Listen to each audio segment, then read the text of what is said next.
Dobrý deň. V tomto roku sú záporné odchýlky teploty od dlhodobého priemeru veľmi vzácne. Ako vidieť aj na týchto grafoch, rok 2024 je zatiaľ mimoriadne teplý a ani ochladenie spred pár dní to výraznejšie nezmenilo. Teplota sa síce dostala na úroveň dlhodobého priemeru, prípadne trošku pod neho, ale stále je to zanedbateľné oproti tomu, čo sme mali v uplynulých mesiacoch tohto roku. Dlhé, veľmi teplé obdobie zároveň spôsobilo, že vegetácia na Slovensku je už v pokročilejšej fáze vývoja, ako zvykne byť bežne v tomto období, a preto je už náchylnejšia aj na poškodenie nočnými mrazmi, ktoré zosilneli už aj v týchto dňoch. Napríklad v noci na dnes teplota ojedinele klesla pod nulu už aj v nížinách, pričom najsilnejšie mrzlo v dolinách stredného Slovenska, na hore Hroni bolo až okolo -3, -4 stupne Celzia. No a takéto chladné a mrazivé rána sa vyskytnú aj v najbližších dňoch.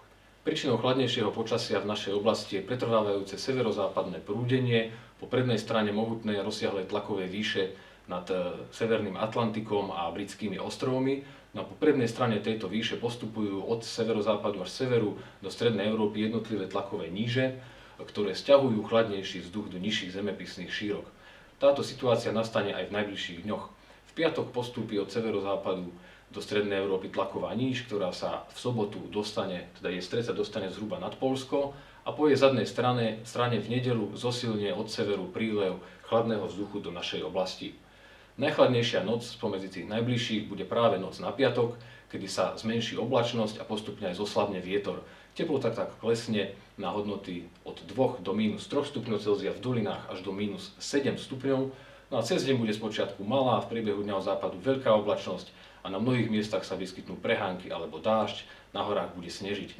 Teplota vystúpi od 6 až 8 stupňov na severe do 13 až 15 stupňov na juhu. Cez víkend potom očakávame, že počasie u nás bude ovplyvňovať spomínaná tlaková níž, ktorá prinesie veľa oblačnosti, na mnohých miestach sa vyskytnú prehánky alebo dážď. Hranica sneženia bude zhruba od 500 do 1000 metrov, na severe to bude trošku nižšie, čiže tam už aj v stredných polohách sa môže vytvoriť snehová pokrývka. No a nočné mrazy sa trošku zmiernia, pretože bude viac oblačností, teplota zostane väčšinou nad nulou, 6 až 0 stupňov Celzia, len v dolinách môže byť ojedinele slabý mráz do -2, možno -3 stupňov Celzia. No a cez deň teplota vystúpi v sobotu väčšinou na 10 až 15 stupňov, na severe miestami 7 až 10. No a v nedeľu k nám začne prúdiť chladnejší vzduch, čiže teplota pôjde dolu, bude väčšinou v intervale 8 až 13 stupňov, na severe len 3 až 8 stupňov Celzia. No a chladnejší charakter počasia vydrží aj v úvode budúceho týždňa, kedy očakávame, že opäť zosilnejú aj nočné mrazy.